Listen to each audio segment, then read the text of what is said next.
Bonsoir. Le cours est intitulé « Au seuil de la sagesse d'amour ». On pourrait dire aussi « Au seuil de la vraie spiritualité ».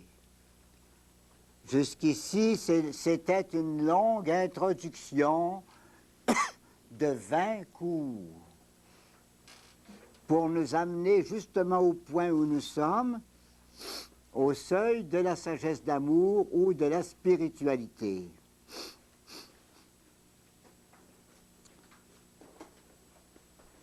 La sagesse. On va expliquer dans quelques instants qu'est-ce que c'est que la sagesse. C'est pas la même chose que la science, mais c'est dans la même ligne, c'est dans la ligne de la connaissance. La sagesse est très supérieure à la science. La science, souvent, ça peut nous enfler d'orgueil. La sagesse, c'est pas dangereux pour ça.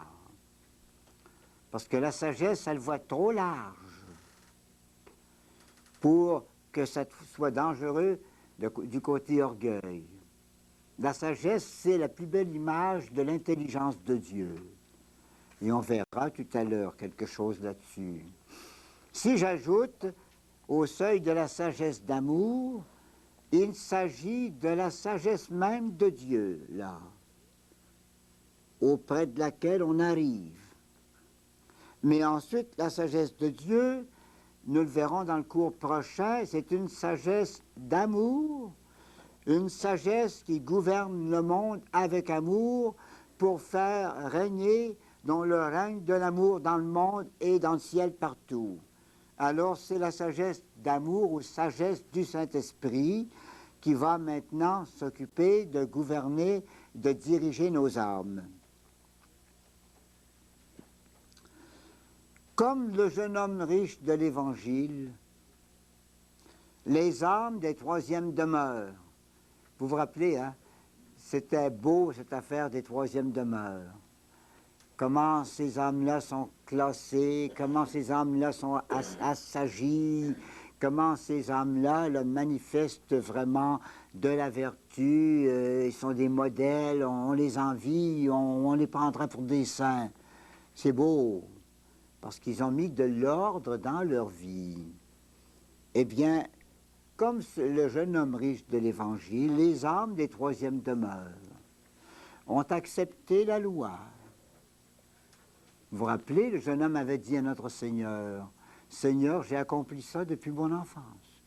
Tous les commandements que vous dites, je les ai tous observés depuis mon enfance. » Mais il lui manquait quelque chose. Alors, c'est la même chose ici. Les âmes des troisièmes demeures ont accepté la loi. C'est pour ça que ça donne une si belle image. Mais, le point faible, toujours un mais, refusant le détachement complet, elles refusent la perfection et s'en vont tristes. Le jeune homme de l'Évangile avait refusé le détachement de l'argent. Notre Seigneur lui avait dit, si tu veux être parfait, va, vends tes richesses, tes propriétés, débarrasse-toi de tout ça, et puis viens et suis-moi. Donc il n'a pas accepté le détachement et s'en est allé triste. En troisième demeure, il arrive que, même si on observe la loi très bien, avec édification pour les autres, il arrive que on va refuser la perfection, le détachement complet. Qu'est-ce qu'on veut dire par là? J'anticipe un peu, là. Avant longtemps, j'anticiperai pas parce qu'on va être dedans. Hein? Mais j'anticipe encore un petit peu. Quel détachement le Seigneur va nous demander, puis que plusieurs voudront pas faire? Mais les plus chanceux le feront, ou les plus généreux le feront. C'est le détachement de notre entendement, de notre raisonnement, de notre propre pensée, de notre propre manière de voir la spiritualité. Vous savez, on finit par s'installer pas mal. Et on dit, je pense que je connais ça pas mal maintenant. Je peux méditer, je peux prier de telle façon, je maîtrise cette vie-là, cette vie de prière, je pense que je la maîtrise passablement bien. Alors, on est en possession d'un bien. Et le Seigneur va demander de se détacher de ça. Tu vas être obligé de prier des prières que tu ne comprendras pas. Tu vas être obligé de renoncer à comprendre les phrases dans les livres. Tu vas être obligé de passer par là. Des prières où on comprend rien, où on s'enfonce dans le noir, dans la volonté du Seigneur et dans le noir. Et il y en a qui le veulent. Les âmes généreuses veulent ça, mais il y en a qui ne voudront pas. Et s'en iront tristes. Ça veut dire qu'ils resteront en deuxième demeure. Ils ne font pas de progrès, faute de détachement complet. Leur raison, le mot est de Sainte Thérèse, hein? Leur raison, c'est ça dont il va falloir se détacher. Se détacher de l'argent puis d'une certaine propriété, c'est pas si mal encore. Mais se détacher de son raisonnement, accepter une vie où on ne comprend pas tout, là, puis marcher quand même, c'est assez dur, ça. Hein? Alors, c'est leur raison qui est encore trop maîtresse d'elle-même, se suffit elle-même. Et l'amour n'est pas assez fort pour la faire délirer. Si vous voulez, on veut être raisonnable, il faudrait être fou un petit peu, mais pour être fou, accepter d'être fou, il faudrait beaucoup d'amour. On n'a pas encore assez d'amour pour dire j'accepte une spiritualité où je comprends bien. Puis on force. Puis ça, c'est une espèce d'entêtement devant notre pensée propre. Et c'est la chose principale qui empêche les hommes d'avancer.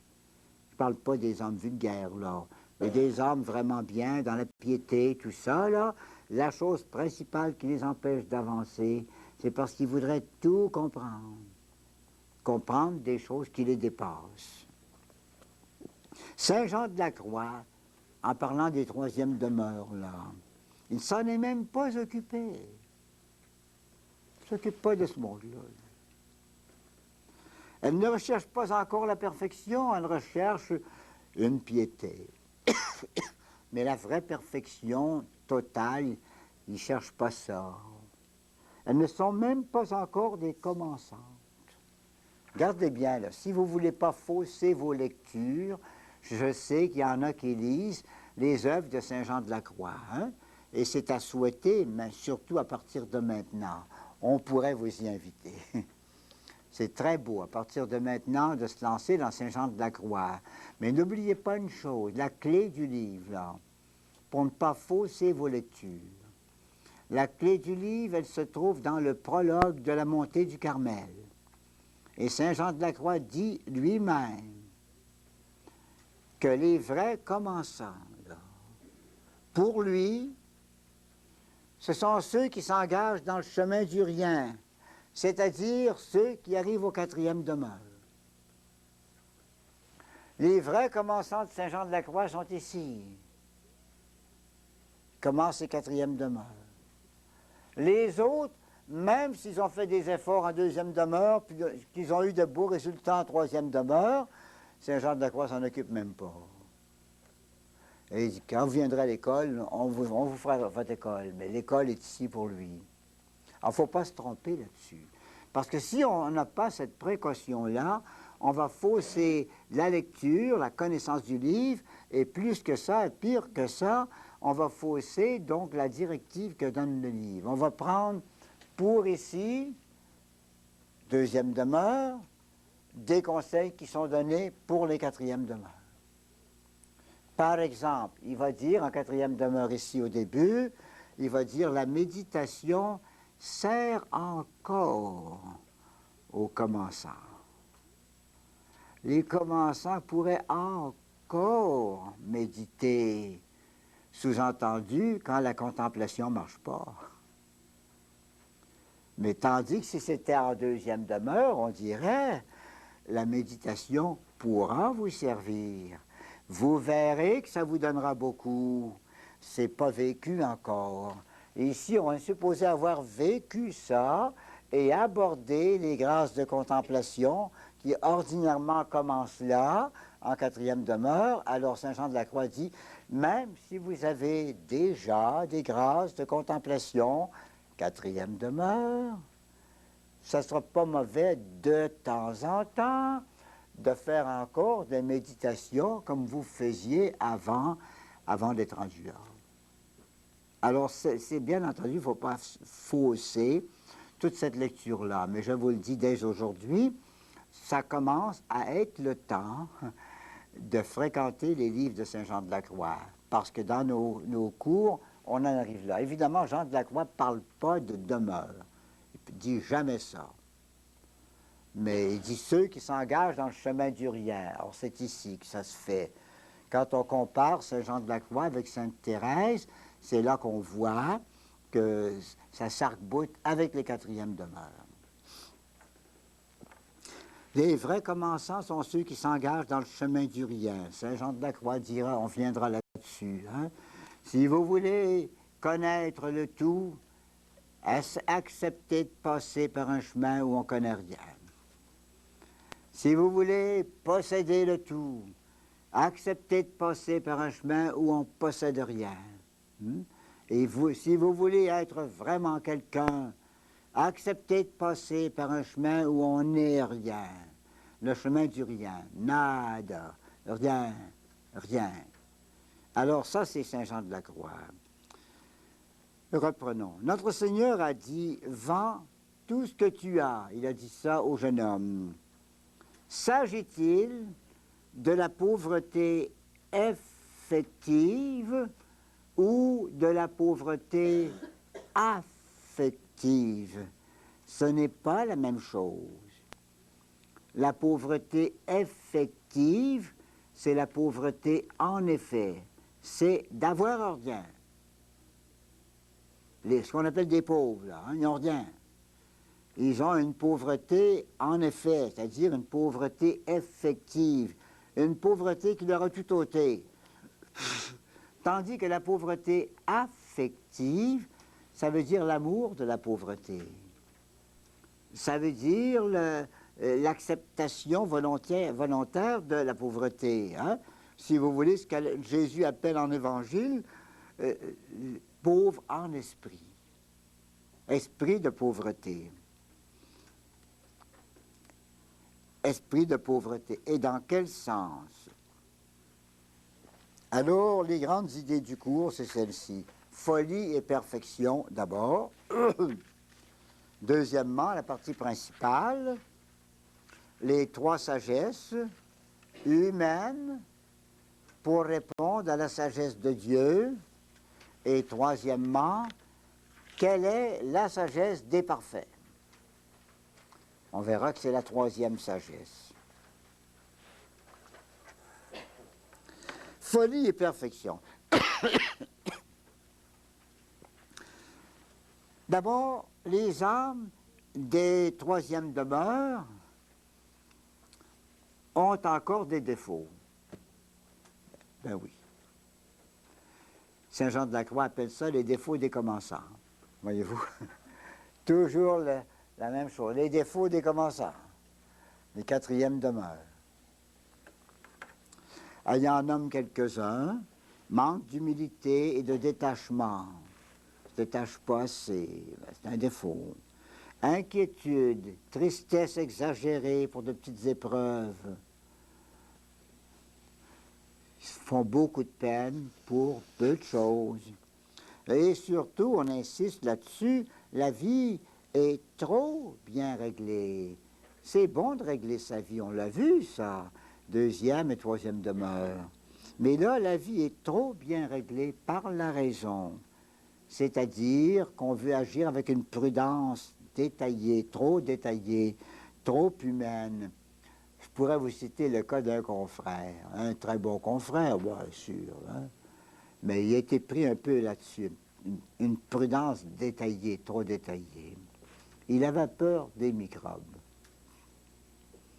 Alors, comme on marchait dans les rangs, un derrière l'autre, pour aller aux exercices de piété ou au tédium après leur pas, ça marchait toujours, mais ils se tenaient toujours à 3 pieds de l'autre pour ne pas respirer les microbes dans le cou du précédent.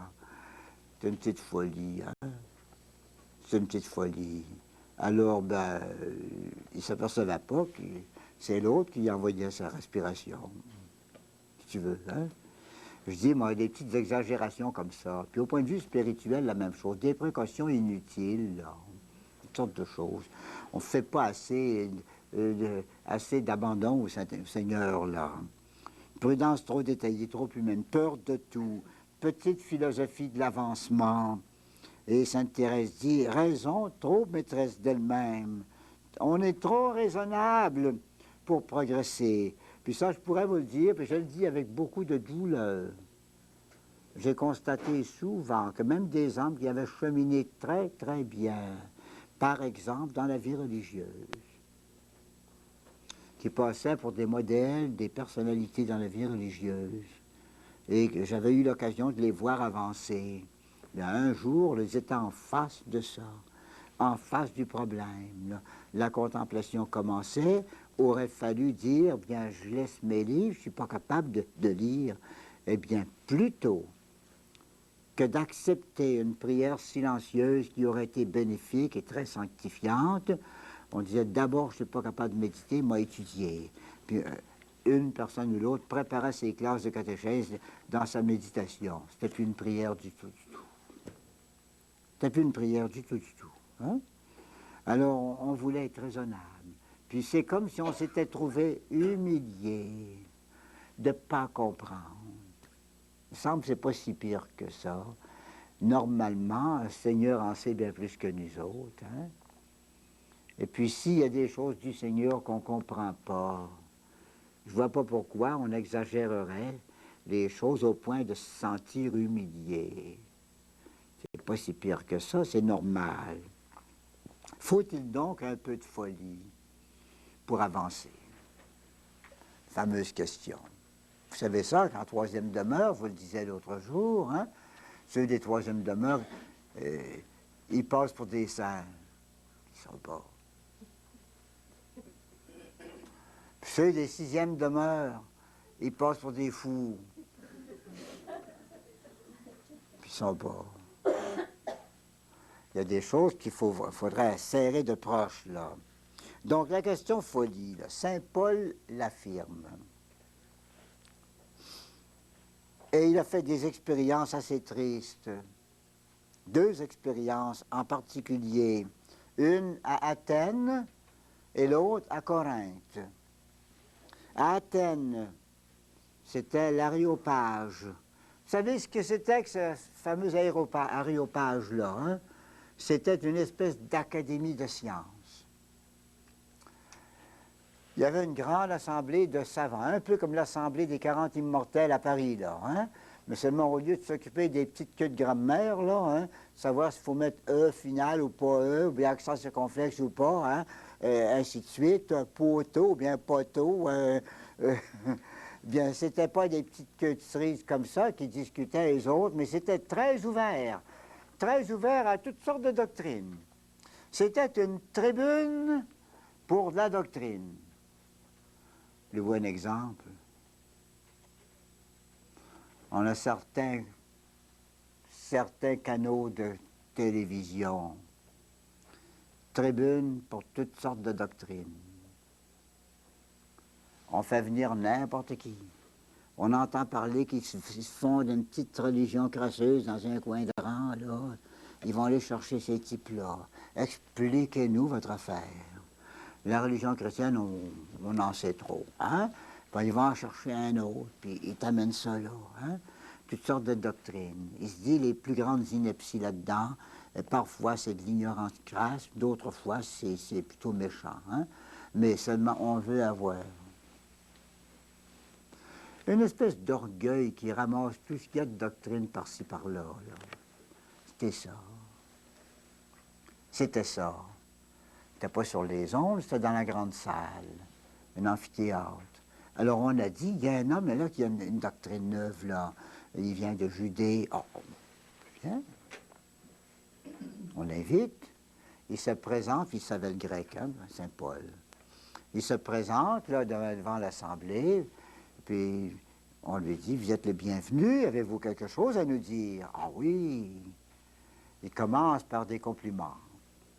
Citoyen d'Athènes, en parcourant votre ville, je me suis vite aperçu que vous êtes un peuple très religieux, dans les plus religieux qui soient. Votre ville est couverte de temples.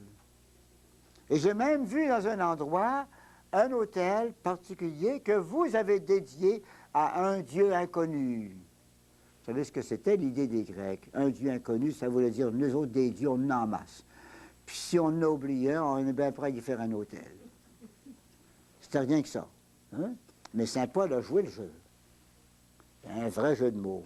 Il dit, eh bien, le Dieu que vous ne connaissez pas, moi je m'en viens vous le faire connaître. Oh, c'était bon. Alors, on t'écoute, mon Dieu. Planté, puis on suivait tout. Comme il faisait habituellement, il commençait toujours avec Adam et Ève, Noé, puis Abraham, puis ça s'en venait vers Moïse, et puis il descendait comme ça. Hein? Et puis le Seigneur, après les prévarications du peuple, avait promis un Rédempteur. Voici qu'un temps, dans la plénitude des temps, le ciel s'ouvre et le Fils de Dieu descend sur terre. Nous en sommes témoins. Fils de Dieu est descendu sur la terre, est venu manifester une magnifique doctrine de paix, de charité, d'harmonie. Alors c'était beau comme tout. Mais vous comprenez qu'il s'est fait des ennemis, la persécution s'est emparée de lui, l'a poursuivi, et puis un jour on a réussi à le saisir, on l'a fait mourir sur une croix, et puis il meurt, il est mis au tombeau. Mais le troisième jour, Dieu le ressuscite d'entre les morts. Tout le monde pouffe de rire. Ah ben, des histoires comme ça. Ah, aïe, là. Tu peux aller raconter ça à ta grand-mère, mais pas à nous autres, hein. Alors, là, on en a assez de ça. Puis ça se levait, puis on s'en va. Arrange-toi, pousse-toi. Il a manqué son coup. Il a voulu faire le savant. Puis il a compris qu'il ne fallait pas parler comme ça. C'est pas péché ce qu'il a fait. Seulement, ça ne fait pas passer facilement le bon Dieu. Il a compris que le témoignage de Dieu, ça doit se dire dans des mots très simples, dans une très grande simplicité, effacer l'orateur pour faire passer celui qu'on veut faire passer. Alors là, il a compris. Hein?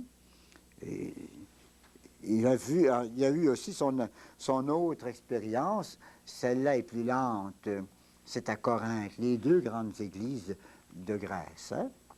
Les Corinthiens, il avait mis toute son application à fonder quelque chose de beau, là. Ça va être beau, une belle chrétienté, oh, c'est bien, il y a des beaux éléments là-dedans, ça va, ça va. Alors, tout l'art qu'on peut mettre, toute l'application qu'on peut mettre pour une grande chose, il fait ça, là, lui. Mais première nouvelle, c'est que lui s'éloignait, il revient, puis on trouve la ville remplie de scandales. D'abord, il y avait un scandale à la messe. Les gens, dans ce temps-là, vous savez, il y avait toujours la messe après le souper, tout de suite après le souper. On soupait dans la salle, puis on avait la messe. Puis on emportait le lunch, hein? Puis on devait partager avec tout le monde. Or, les riches emportaient les autres de la boisson, puis ils emportaient des repas très riches, puis ils ne partageaient pas avec les pauvres. Les pauvres avaient quelques petits sandwichs, là, des choses comme ça. Puis ça ne partageait pas. Alors, Saint Paul les invective. Il dit, comment? Scandale que vous faites. Vous n'avez pas de maison, vous autres, si vous voulez boire, puis si vous voulez manger, faites ça chez vous, mais venez pas scandaliser les autres. Puis, ici, on partage, vous n'êtes pas capable, vous n'avez pas compris ça encore. Oh, il les a disputés pas mal. Puis il y a eu l'autre scandale, scandale de mœurs. C'était un inceste, un chrétien qui s'est livré publiquement à des crimes d'inceste, un gros scandale. Toute la ville en parlait. Alors ça a beaucoup humilié Saint Paul. Puis il s'est dit, on a beau essayer avec tous les moyens possibles, toute la sagesse humaine qu'on peut mettre, on arrive des fois à des résultats pas trop agréables. Hein? Alors là, il a fini par dire, mettons notre appui, non pas dans nos qualités personnelles, mais dans la force de Dieu. C'est sur Dieu qu'il faut s'appuyer. Il y a donc, d'après saint Paul, une opposition radicale entre la sagesse du monde et la sagesse de Dieu. Il dit même, la sagesse du monde est folie pour Dieu, la sagesse de Dieu est folie pour le monde. Trop raisonnable, dit sainte Thérèse. Vivre la sagesse du Christ, qui est folie pour le monde. Si vous regardez maintenant la vie des saints, les saints vivent une vie qui obéit à des lois supérieures, je veux dire des lois qui dépassent la raison. Ils font des choses pas raisonnables. J'avais un exemple, par exemple saint François, notre bon saint François d'Assise, hein? Un beau caractère d'homme, puis un grand cœur. Saint François d'Assise, en l'absence de son père, vide presque le magasin de son père. Les tablettes de beau linge, c'était le magasin du beau linge. Les pauvres venaient, c'est pour vous autres ça, c'est à vous autres ça. Puis il vidait, puis il donnait à tout le monde, tellement que son père, à son retour, était furieux et a fait un procès à François. Il l'a traîné en cour devant l'évêque. Dans ce temps-là, c'est étrange, ça. On pouvait aller en cour, soit à la cour civile, et même pour des choses du monde, là, on pouvait passer devant la cour de l'évêque. Et l'évêque s'était accepté. Ça pouvait être juge, président de l'Assemblée. Alors, on demande à Saint-François, qu'est-ce que vous demandez? Plutôt à monsieur le papa, qu'est-ce que vous demandez au tribunal? Je demande justice contre mon fils, qui a dilapidé les biens paternels. Puis là, le père s'est monté avec des invectives, puis il va jusqu'à dire, eh bien, même le linge qu'il porte sur lui, ce n'est pas à lui. Saint François dit, c'est bien simple, c'est pas à moi, moi l'ôter. Il enlève tout son linge, il ramasse ça d'un paquet, il va jeter ça devant son père. Ben, lève là votre linge, là. Hein. Puis moi, je vais dire, notre Père qui es aux cieux. Évidemment, l'évêque n'a pas laissé ça là, il est venu le couvrir d'un manteau, puis il l'a poussé dehors en le disputant un peu. Pourquoi tu as fait ça? Pourquoi tu as fait ça? Ton père est furieux. Quelle affaire, hein? Ben, il dit, moi, j'ai vu ça, la charité du Christ, puis ça comme ça. Il s'est poussé dehors, hein? Pris le bois. Puis là, il était malchanceux, la neige commençait à tomber. C'était pas chaud pour lui. Il tombe dans un trou, les voleurs lui donnent une volée, toutes sortes d'histoires. Puis finalement, il trouve une vieille robe, un habit quelconque, il s'arrange comme il peut. Et puis, pas plus gêné que ça, il s'en vient rencontrer les gens, puis commence à prêcher le Christ. Alors, il est fou! Mais c'était pas un fou, c'était un saint. Mais il fait des choses pas raisonnables. C'est vrai. C'est vrai. Mais il ne prenait pas la sagesse raisonnable, il suivait la sagesse de Dieu, qui dépasse notre raison. Il était déjà dans ce plan-là. Vous avez Saint Jean de la Croix, sa réforme extrême, ça a été assez dur. Ça aussi, c'était apparemment une folie. Il a commencé une communauté dans une maison où la neige entrait par les fentes. Le matin, on se levait à Doruello. On se levait le matin en secouant ses couvertures pour ôter la neige qui entrait par les fentes lorsque le vent tournait de ce côté-là. Alors, folie! Une des meilleures, c'est celle de Saint Jean Bosco. Il est bon, Saint Jean Bosco. Saint Jean Bosco, c'est un prêtre zélé et qui a entrepris de venir au secours des petits-enfants abandonnés dans les rues. Alors, il organisait des patronages, des orphelinats, des choses comme ça. Hein? Et puis, plus il travaillait là, plus il en trouvait. Ça venait en grand nombre. On n'avait pas de place pour les mettre. La maison n'était pas finie encore, une construction. Il n'était pas capable de payer. Puis il voyait qu'on n'avait pas de place encore. Il dit, le Seigneur nous envoie d'autres enfants. On agrandit, un autre aile, un autre. On finit par dire, il est fou. Alors, c'est allé à l'évêché, hein. Puis une bonne après-midi, 2 chanoines sont partis de l'évêché avec la mission de le ramasser puis de l'amener à l'Asie. Alors, ils arrivent chez lui, une belle après-midi de chaleur. Ils voyaient un peu aux travaux, là, lui, à travers tout ça. Puis, ils arrivent avec un beau carrosse, hein, de chanoines, bel habit. On dit bonjour. Il dit, mais qu'est-ce qui me vaut votre visite? Une visite aussi distinguée. Mais ils ont dit, vous savez, on a pensé une chose, c'est que on connaît vos activités, vous êtes tellement dévoués. Puis vous travaillez jour et nuit, puis vous avez toujours quelque chose. On s'est dit, cet homme-là, il a besoin de repos. Alors on a pensé que comme il fait beau, là, on pouvait vous amener faire une petite promenade, une petite balade pour changer vos idées un petit peu, là. Ça fait du bien, ça. Ils avaient dit au charretier, hein, ils avaient dit, quand on te dit, tu seras embarqué dans la voiture, puis qu'on dira, marche, là, hein, ben, tu iras tout droit à l'asile, le porte-là, hein. Alors, ils lui disent, voulez-vous monter en voiture? Oh, il dit, certainement, mais après vous, hein? Après vous, monsieur, vous comprenez, je ne passe pas devant les chanoines, hein? Après vous, monsieur les chanoines. Il monte en voiture en se regardant, en ayant l'air de dire, ben oui, on va monter, puis on se fera monter, puis on sautera en bas, hein? Mais ils étaient à peine montés dans la voiture que lui-même, hein, Jean Bosco, crie au charretier, « Marche! » Il part, puis il s'en va droit à l'asile. Le gardien les attendait à la porte. Il dit, comment? Il y en a 2. Ils avaient beau se débattre. C'est pas ça, c'est pas nous autres, on n'est pas des fous, nous autres. Ils disent toujours ça qu'ils sont pas des fous. Embarquez en dedans, embarquez en dedans.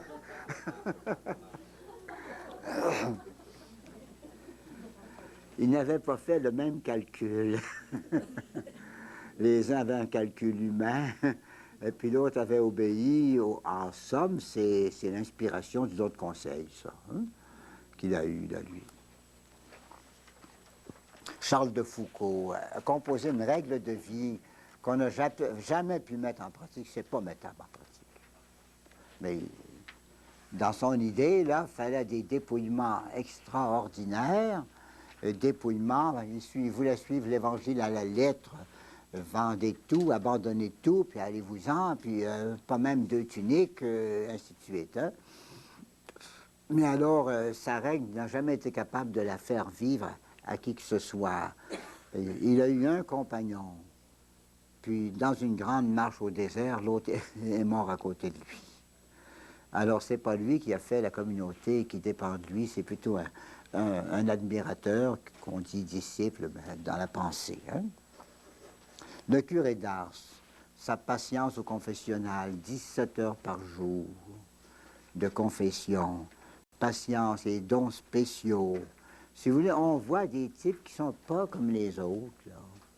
Des chrétiens qui ne sont pas comme les autres. À première vue, on dit c'est tellement pas comme nous autres, raisonnable.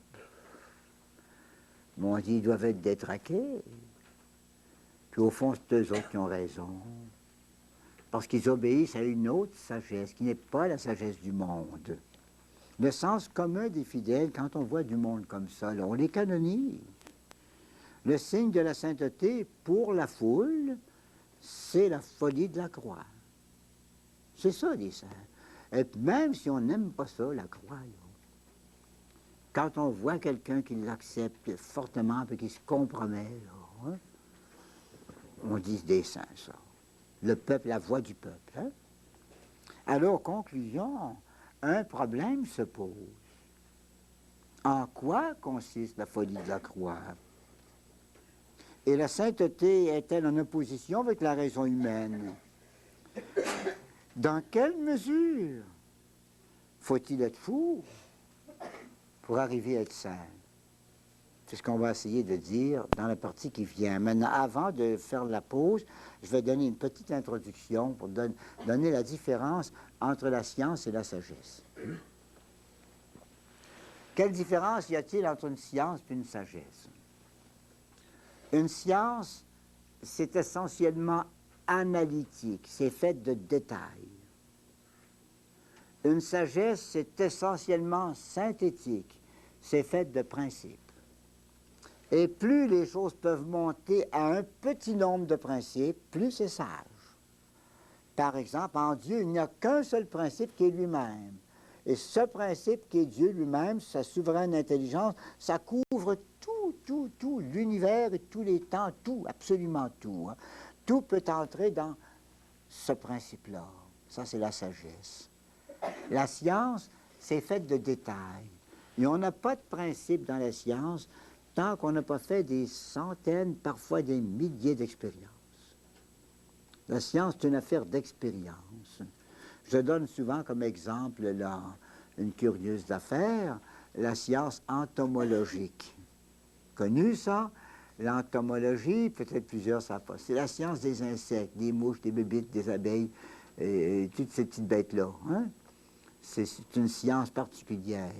On a au Canada, je ne sais pas s'il vit encore, il y avait un frère de l'instruction chrétienne à Pointe-du-Lac, qui était un entomologiste de réputation internationale. Un très grand bonhomme de ce côté-là. Qu'est-ce qu'ils font, ces gens-là? Ils passent leur vie couchés sur le ventre dans le bois. Ils se traînent sur le ventre dans le bois, avec des petites boîtes de carton. Puis ils fouillent au pied des arbres. Puis, une petite chenille, là. Ils tâchent de l'attraper. De faire un petit piège, puis de l'attraper. Hein? Bon, puis là, ils vont l'examiner. Quand ils l'ont examiné, ils disent, c'est drôle, elle n'est pas comme de coutume. Qu'est-ce qu'elle a, celle-là? Puis ils voient une petite note ou l'autre dans la couleur, la forme, que sais-je, là. Puis là, ils regardent un peu leurs livres. Ils ont des livres de base, quelque chose là-dedans. Mais on ne connaît pas ça. C'est pas connu. Autrement, il aurait dit trouver telle chenille, tel nom, à tel endroit, à telle heure, dans tel bois. Hein? Mais là, pas connu. Alors, ils mettent tout ça, ils la mettent dans leur petite boîte de carton, avec de la mousse ou de l'herbe ou des choses voisines, là. Hein? Et puis, ils l'identifient. À tel moment, un tel a trouvé à tel endroit, sur pied de telle sorte d'arbre, hein, et cette chenille-là. Puis là, il envoie des échantillons aux savants. Il y a peut-être d'autres pays qui connaissent ça. À ce frère-là dont je vous parle, à lui tout seul, il en avait trouvé 350 sortes de petits insectes pas connus encore. Il était le découvreur de 350. Ça veut dire qu'il avait regardé dans les détails. Hein?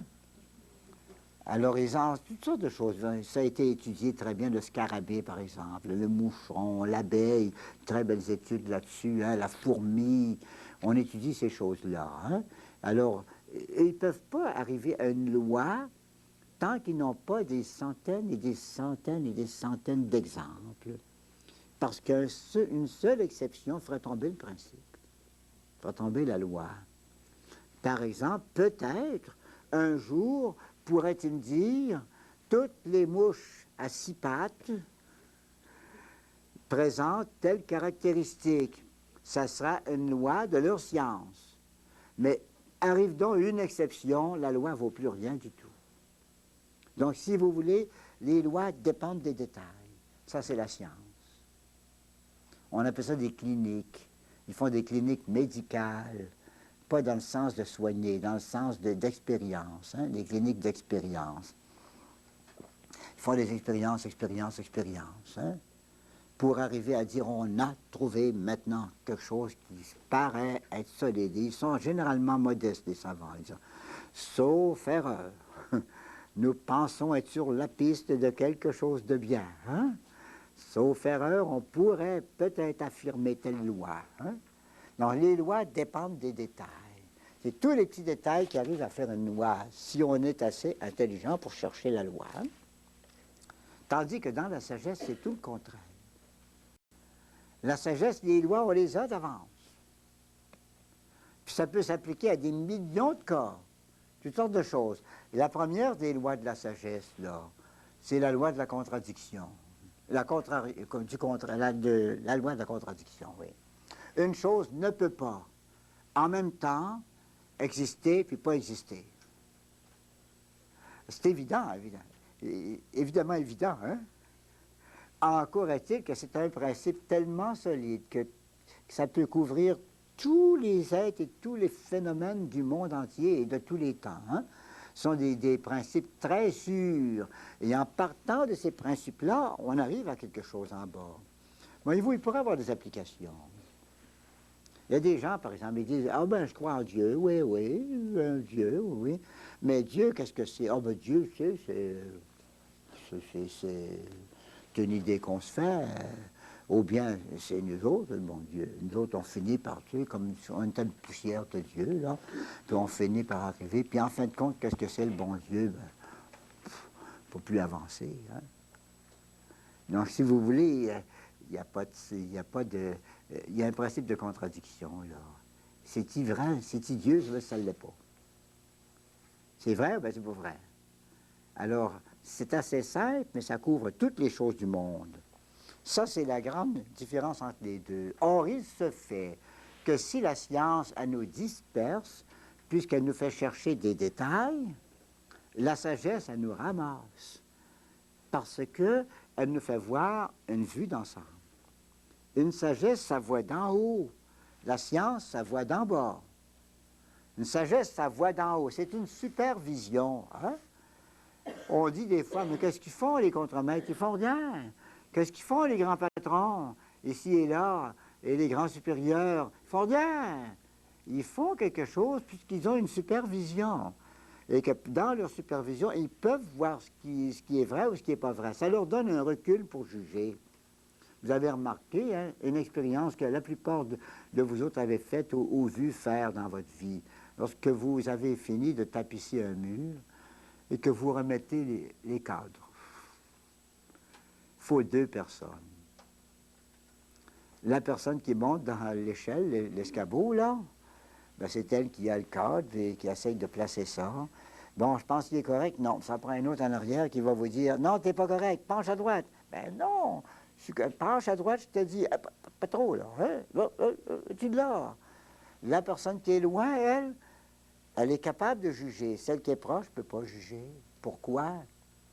Parce que celle qui est loin, elle ne voit pas seulement le cadre. Elle voit le mur, elle voit le plafond, elle voit les dimensions, puis elle peut placer, ainsi de suite. Donc, une vue d'ensemble, c'est comme un recul en hauteur qui permet de voir plusieurs choses et puisqu'on peut les voir tout ensemble, on peut gouverner. C'est donc un principe de gouvernement. On ne peut pas gouverner si on n'a que des détails. Mais on peut gouverner si on a tout dans sa tête, qu'on a tout vu, que tout arrive au même bureau, tout arrive à la même tête. Là, on peut gouverner. Là. Alors, c'est à partir de là qu'on va voir notre étude tout à l'heure. Hein? On va faire la pause ici.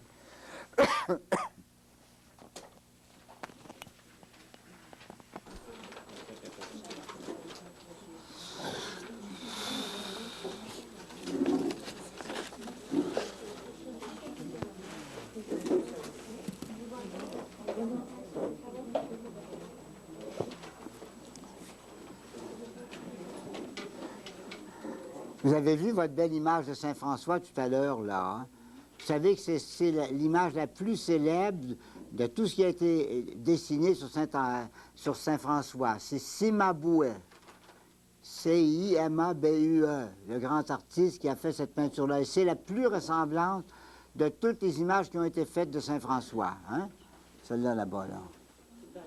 Elle a beaucoup de valeur artistique, beaucoup, beaucoup de valeur. Hein?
Bon, je vous ai dit tout à l'heure qu'une sagesse, parce que c'est synthétique, c'est une puissance de gouvernement.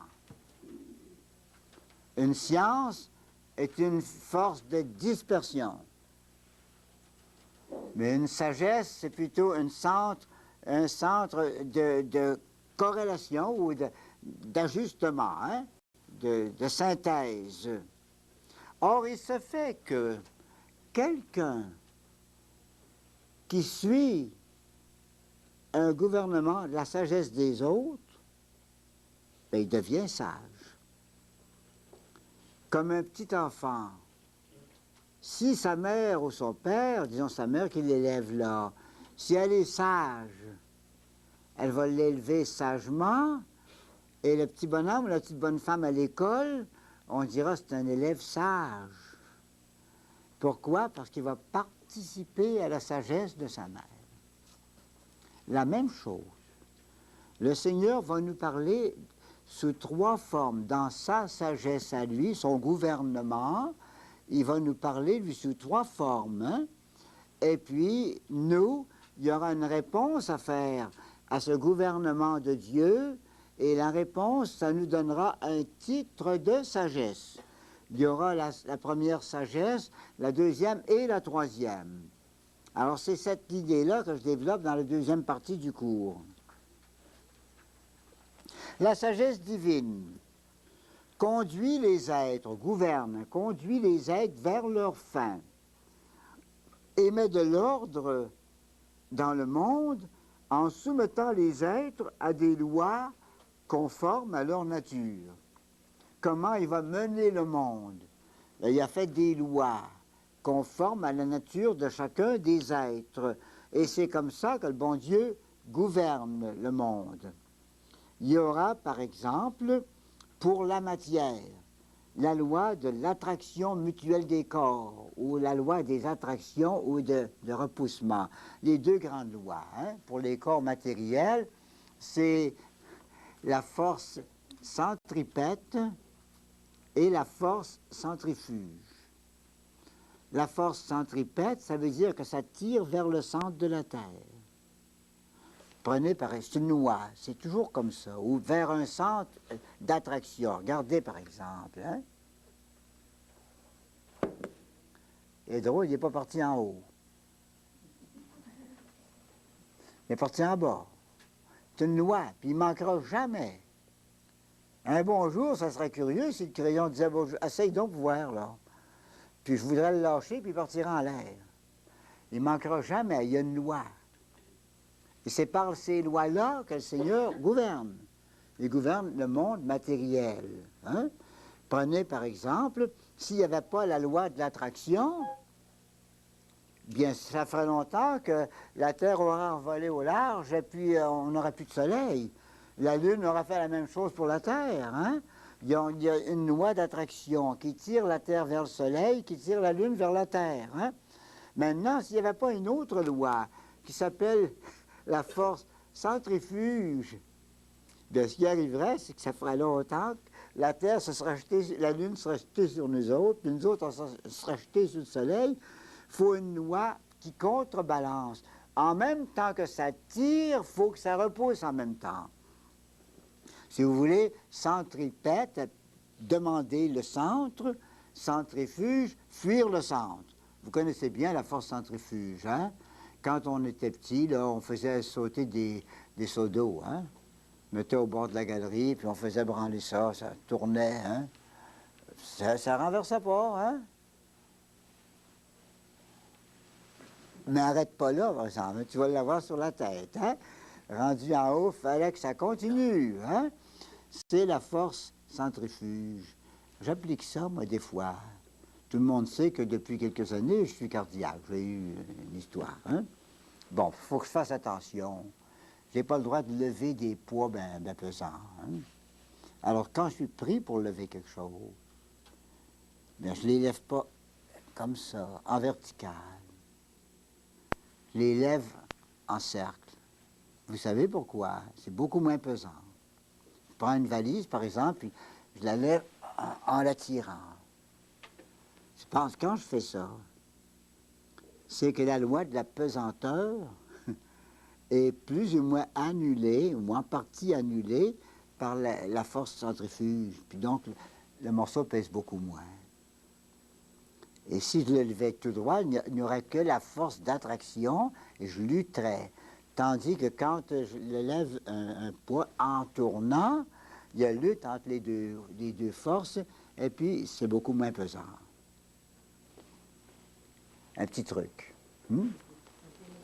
Bon, alors ça c'est pour dire que le Seigneur conduit les êtres matériels par des lois adaptées à la matière. Ces lois de la matière sont bonnes pour nous autres aussi, pour notre corps. Par exemple, sauter en l'air, c'est pas bien dangereux qu'on parte au loin. Hein? On va retomber. La force d'attraction va nous ramener. Hein? Ça, c'est bien entendu. Alors, la matière est conduite comme ça, la loi de Dieu. Dieu veut conduire aussi à leur fin les animaux. Les animaux, il leur a donné, eux autres, non pas l'intelligence, mais la connaissance. Ils connaissent ce qui est bon pour eux autres. Ils fuient ce qui n'est pas bon. Ils connaissent leur maître, ils connaissent leur gîte, ils connaissent leur manger, ils connaissent le poison, ils connaissent ce qui est bon. Ils distinguent du poison. Un animal, ça ne s'empoisonne pas, ça, à moins d'être civilisé. Bon, je pense que c'est strictement vrai. Un animal sauvage, il ne s'empoisonnera pas. Il connaît. Hein? Alors, il y a son instinct. Et c'est par la force de l'instinct que le Seigneur conduit tout ça, la reproduction, la migration, hein, toutes ces choses-là. Hein, c'est tout conduit par des forces qui ne sont pas semblables aux forces de la matière, mais des forces de l'instinct. Il va, si son instinct l'appelle, il n'y va pas autrement.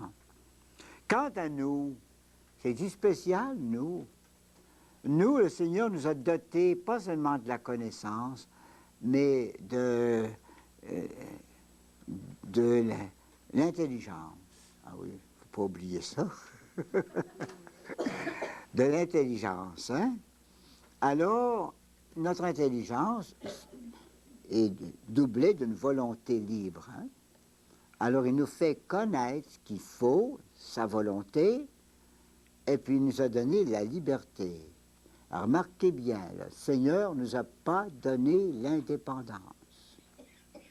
On n'a pas le droit à l'indépendance. On a le droit à la liberté. Ce n'est pas la même chose. La liberté, c'est la faculté de choisir le bien. Malheureusement, on choisit le mal avec. Mais il nous l'a donné pour que nous choisissions le bien sans que ça nous soit imposé. C'est ça que je veux pour vous autres. Vous le faites, hein? Faites-le par amour. Alors la liberté, c'est de dire, je pourrais bien pas le faire. Je suis libre. Mais je suis libre aussi de le faire. Et si j'aime le Seigneur, je vais faire ce qu'il me demande. Ça, c'est comme ça que le Seigneur veut nous conduire vers notre fin. Il y en a, évidemment, qui ne voudront pas.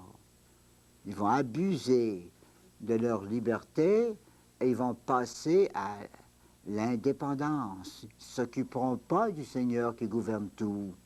C'est dommage pour eux. C'est vraiment dommage parce qu'ils n'arrivent pas à leur fin ou ils y arriveront d'une façon peu désirable. Hein? Alors quand on est dans la ligne du Seigneur, on dit oui au Seigneur. On a l'intelligence pour ça, pour savoir, puis on a la volonté pour dire oui, un oui d'amour. C'est comme ça que le Seigneur veut nous amener à notre fin d'homme. Donc ça s'appelle loi morale et non pas la loi de l'instinct. Il y a quand même des instincts chez nous, hein, dans un plan secondaire, puisqu'on est quand même des animaux par le corps. Hein. Il y a des instincts, mais il y a par-dessus ça chez nous, il y a la raison doublée de la volonté et de la possibilité du choix. Alors ça s'appelle loi morale. La loi morale est une loi libre, à la différence des lois nécessaires. Quand je dis qu'une loi nécessaire, ça ne veut pas dire que ont été obligés. Ça veut dire qu'il n'y a pas moyen de faire autrement. Ça, là, c'est une loi nécessaire. Il n'y a pas d'exception. Ça va toujours descendre vers le centre de la Terre. À moins qu'il y ait un centre plus puissant à côté, ça va partir de côté. Hein? Ça, c'est nécessaire, c'est comme ça les forces. Hein? La loi morale, c'est pas une fatalité comme ça. C'est pas le mot philosophique, c'est pas une nécessité comme ça. Hein? La loi morale, c'est plutôt une liberté. Mais une liberté qui nous dit où aller et qui va nous faire aller là où le Seigneur veut. La loi morale a été révélée à l'intelligence de l'homme. Il nous a fait savoir d'une façon ou d'une autre qu'est-ce qu'il veut qu'on fasse quand on est des humains, des hommes et des femmes. Cette loi manifeste d'une façon ou d'une autre, dans différents plans, la volonté de Dieu. Elle sollicite la coopération libre à l'exécution du dessein de Dieu sur le monde. Je veux que vous me fassiez ça. Si vous ne le faites pas, je ne vous tords pas le cou, mais vous n'aurez pas fait ce que je vous demande. C'est dommage, vous aurez manifesté que vous ne m'aimez pas. C'est la loi morale. Hein? Dieu manifeste maintenant sa volonté à l'homme par 3 modes différents. Il a 3 manières de nous dire ce qu'il veut de nous autres. Et le chrétien y répondra par 3 ordres de sagesse. Si on entre dans le plan de la sagesse de Dieu, bien, du même coup, on participe à la sagesse de Dieu. Et alors on aura comme ça la première sagesse, sagesse naturelle. Voici, hein, la loi naturelle qui nous apportera, si on la pratique, la sagesse naturelle. La loi naturelle, vous vous rappelez peut-être l'ancien catéchisme où on disait « elle est écrite dans nos cœurs ». Cette loi naturelle qui est écrite dans nos cœurs. Hein? Eh bien, on distingue ici, il y a des nuances. Hein? On va distinguer les premiers principes de la loi naturelle. C'est ceux-là qui sont écrits dans nos cœurs. C'est une façon de parler. Ça veut dire qu'à notre intelligence, ils sont évidents. C'est évident que le mal, on ne fait pas ça, puis le bien, on le fait. Hmm? Tout le monde est fait pour chercher le bien puis repousser le mal. En gros. Même le mal physique ou le mal humain. Là. Hmm? Principe évident. Il y a des principes conséquents. Les principes évidents, les premiers, là, c'est ça qui est vraiment dans le cœur de tout homme, une façon de parler. Ça ne veut pas dire que tout de suite, dans la petite enfance, on a ça au complet. Mais ça voudrait dire ceci, savoir qu'un homme, même qui sera élevé tout seul, en plein bois, loin de toute civilisation et de toute école, pourvu qu'il ne soit pas vicié par des mauvaises habitudes, si on le laisse naturel, hein? Comme dans un opéra de Wagner, Siegfried qui est élevé tout seul. Hein? Ben, si un homme était élevé tout seul, en dehors de toute influence intellectuelle de tous côtés, là, hein? Bien, au moins vers l'âge de 20 ans, il va savoir le principal. Il va deviner qu'il y a des choses qu'on fait, des choses qu'on ne fait pas. C'est les premiers principes. Maintenant, il y a aussi des principes conséquents. Ça veut dire qu'en raisonnant un peu, on s'aperçoit que les premiers principes, ils ont des applications diverses. Par exemple, hein, un premier principe, j'ai pas le droit de me tuer. Le Seigneur m'a fait, c'est pas maître de ma vie, j'ai pas le droit de me tuer. Mais un principe conséquent, si j'ai pas le droit de me tuer, j'ai pas le droit non plus de faire des choses qui exposent ma vie sérieusement. J'ai pas le droit, par exemple, de grimper sur le bout d'une poutre de fer à 40 pieds de haut, puis de danser là-dessus. Hein? Il y en a peut-être qui sont capables de le faire, mais moi, je ne suis pas capable, certain. Donc, il y a aussi, plus que ça, les principes détaillés qui sont faits par explication et raisonnement. Ça devient une véritable science qui s'appelle, si vous voulez, une sagesse naturelle, qui s'appelle l'éthique. L'éthique naturelle. L'éthique, c'est l'ensemble des lois morales qui sont naturelles et que même ceux qui ne connaissent pas Dieu, le Dieu de la révélation, là, ils peuvent quand même connaître. Il y a des gens, d'ailleurs, de nos jours, on a fait, vous savez, dans le bouleversement qui a suivi le concile, là, la grosse crise, ça se calme un peu, mais ça va se calmer encore, je suppose.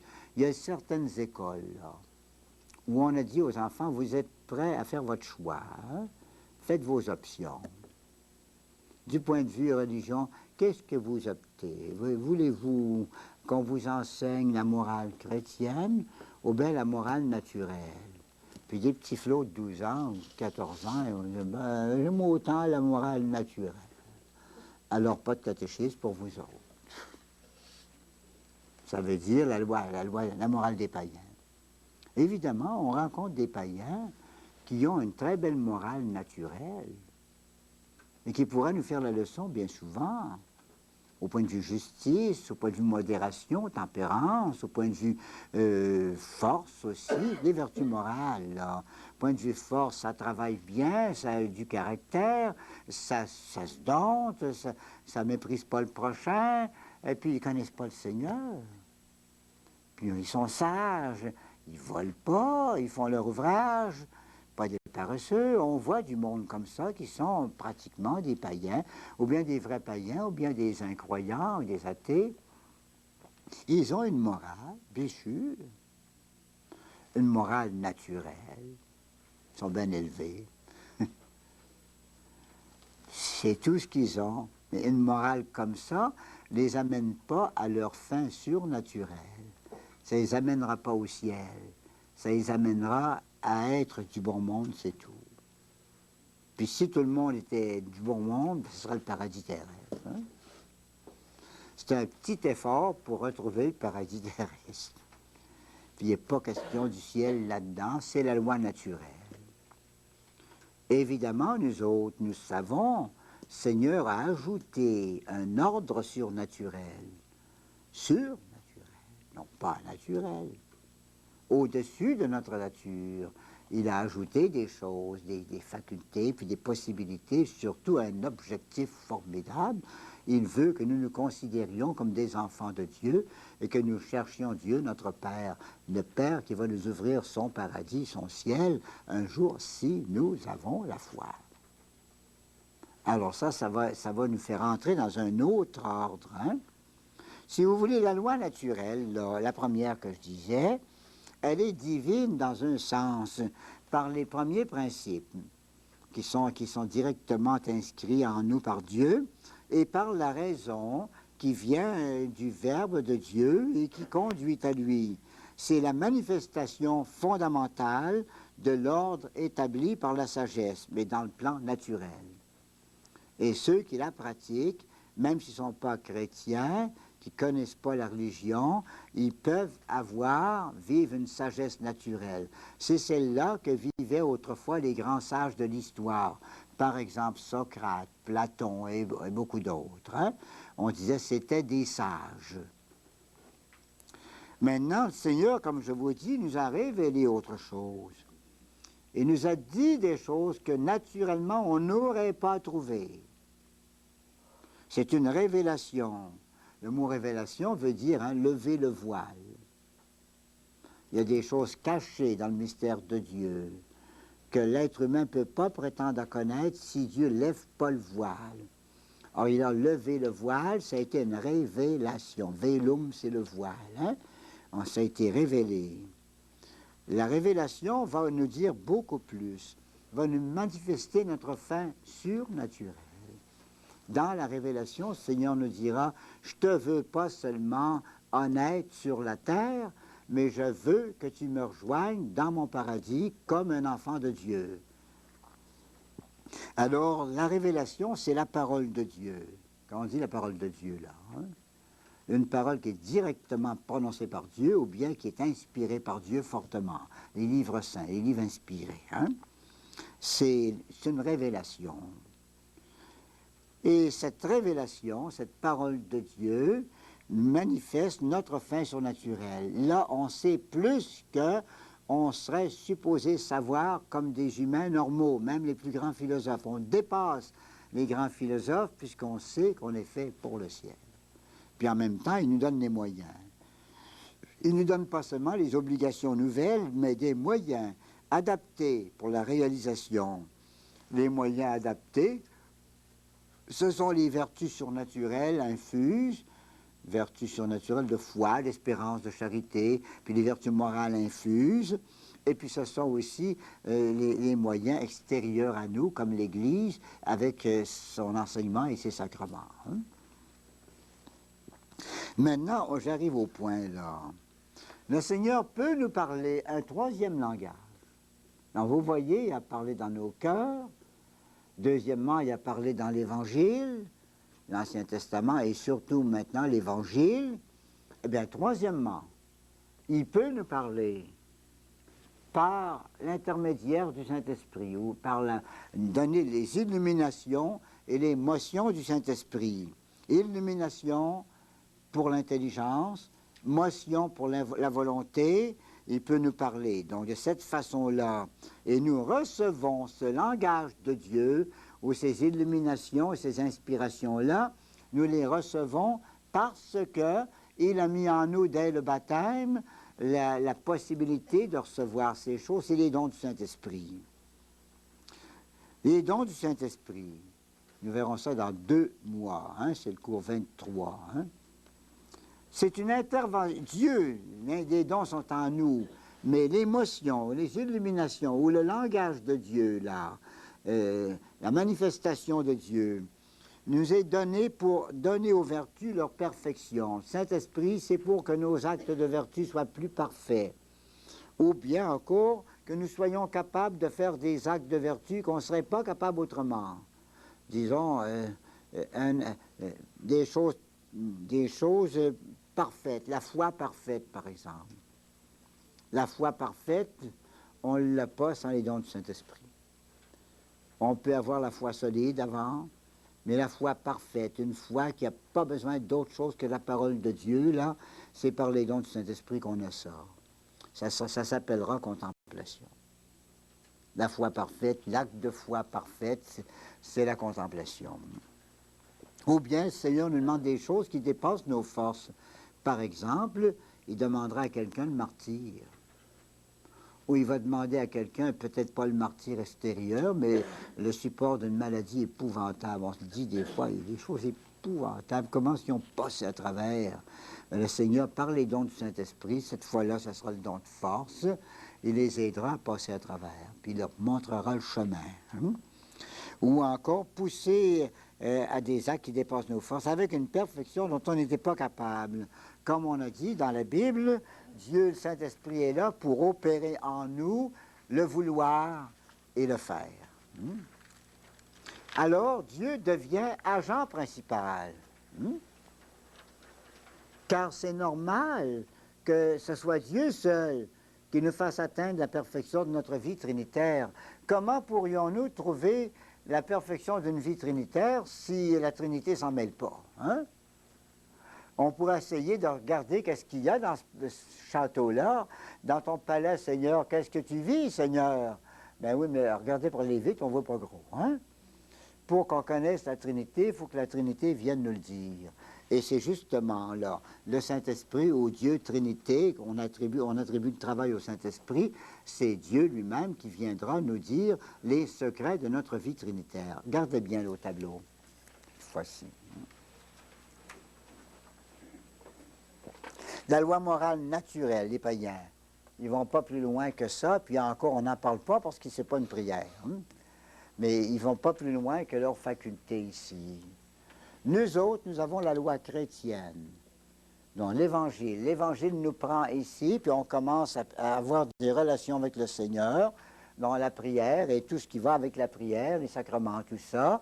Et puis on va arriver jusqu'ici, les 3 premières demeures. Rendu là, évidemment, ça va continuer, mais il y a du nouveau. Le nouveau, c'est que le Saint-Esprit va commencer à entrer en jeu, et à partir d'ici, il nous fera prier d'une façon plus élevée que ce qu'on pouvait par tous nos moyens. Toutes nos techniques vont être dépassées par le Saint-Esprit. Et notre prière qu'on fera très simplement, elle sera faite plus par lui que par nous. Ça commence ici. C'est pour ça que j'en parle à ce point ici, hein? À ce moment-ci. Hein? Et alors, plus loin, quand on sera dans le troisième âge, là, le Saint-Esprit devient l'agent principal continuellement, tout le temps. Donc, si vous voulez, ici, le Saint-Esprit travaille discrètement. On ne s'en aperçoit même pas. Et on fait des efforts. Ici, dans certains domaines, en particulier la prière, on commence à s'apercevoir que le Saint-Esprit nous aide beaucoup. Alors on court au-devant, puis lui, il court au-devant de nous autres. Hein? Puis ici, on ne voit plus rien, c'est trop loin en dedans, mais le Saint-Esprit fait tout, tout seul, au point de vue prière particulièrement. Alors là, on est sous l'action continuelle du Saint-Esprit. Et c'est ce mot final là, qui va nous mener justement à l'étude des dons du Saint-Esprit puis des réactions qu'il faut. Alors un dernier petit mot rapide. La sagesse des parfaits, ou la sagesse de la croix, c'est la troisième. C'est celle qui nous est donnée sous l'inspiration du Saint-Esprit. Hein? Notons quand même, ici, pauvre Saint Paul, il ne faut pas le disputer, mais son langage habituel est un peu spécial. Hein? Saint Paul a tellement de choses à nous dire qu'il arrive des fois que vous ne suivez pas parfaitement la logique. Je vais vous donner un exemple. Vous connaissez tous ça. Qui nous dira, dit Saint Paul, la hauteur, la profondeur, la largeur, hein? Puis ça arrête sec. Pour rester là. On se demande qu'est-ce qui est arrivé, ou bien on dit c'est lui qui a été tellement pris par ses idées, puis il est parti sur d'autres choses. Hein? Il y a du monde qui parle comme ça des fois. Hein? Il commence à dire une chose, puis hop, ils partent sur un autre côté. Mais c'est plus probablement, c'est un copiste qui a coupé une phrase. Une phrase qui arrivait au bout de la ligne, ou bien au bout de la page, et puis ça a été tellement mal copié que finalement on l'a ôté. On a mis des petits points. Mais il faut faire attention. Il ne faut pas être trop radical là-dedans. Voyez-vous, notons que lorsque Saint Paul oppose la sagesse de la croix à la sagesse du monde, il n'entend pas condamner la sagesse du monde en ce qu'elle a de normal et de bon. Il ne voudrait pas qu'on soit vraiment fou, vous savez. Ben non donc, il ne s'agit pas de ça. Car la sagesse du monde peut conduire à Dieu. Vous verrez dans le cours 31, la sagesse du monde peut vous amener vers Dieu, mais pas jusqu'à Dieu. Non, ça peut tout de même nous faire faire un bon bout de chemin. Saint Paul s'en prend à la sagesse du monde quand elle est corrompue. Et il y voit alors une opposition radicale. Si on suit donc la sagesse humaine avec toute la corruption qu'elle a emmagasinée le long des âges, on s'en va certainement pas vers le ciel. Hein? Alors si c'est ça, la sagesse du monde, par exemple, manger tout le temps, puis travailler jamais, ou des choses comme ceci, comme ce bonhomme qui me disait, « Père, vous savez bien que la chose la plus importante du monde, c'est de manger plein son ventre. Hein? » C'est pas tout à fait vrai. Mais ça, c'est une sorte de sagesse du monde un peu corrompue. Hein? Où il y a encore, jouissez de la vie, prenez tous les plaisirs que vous pouvez, gênez-vous pas, la vie n'est pas longue, envoyez fort, prenez ça. Hein? C'est pas la vraie sagesse du monde, c'est de la sagesse corrompue, ça. Et celle-là, évidemment, Saint Paul ne l'aime pas du tout. Hein? On ne devrait pas l'aimer non plus. Mais quand c'est une sagesse, une philosophie normale, ben, on prend là ce qu'on peut prendre, mais il faut savoir que ça se dépasse. Hein? Au troisième demeure, donc au point où on est arrivé, la sagesse en question, c'est encore la deuxième. La sagesse de l'Évangile, et pas encore la sagesse du Saint-Esprit. Hein? On est rendu là, la troisième demeure. On est sur le bord. Cette sagesse, elle est sûre, c'est l'Évangile, c'est sûr. Elle est précieuse, mais elle n'est pas parfaite. Pourquoi? Parce qu'elle n'est pas encore émancipée de la raison. Elle est encore pas assez délirante. Elle veut trop réfléchir. La sagesse des saints, c'est la troisième. Dieu, celle du Saint-Esprit, là. Hein? Dieu seul fait les saints. Il faut donc se soumettre à Dieu passivement, ça veut dire être sous l'action de Dieu, être fidèle aux inspirations et aux motions du Saint-Esprit. Et c'est pourquoi, à partir de maintenant, on va s'occuper beaucoup, beaucoup du Saint-Esprit. Le prochain cours nous dira comment le Seigneur nous gouverne, sagesse d'amour, et qu'est-ce que ça fait dans l'âme.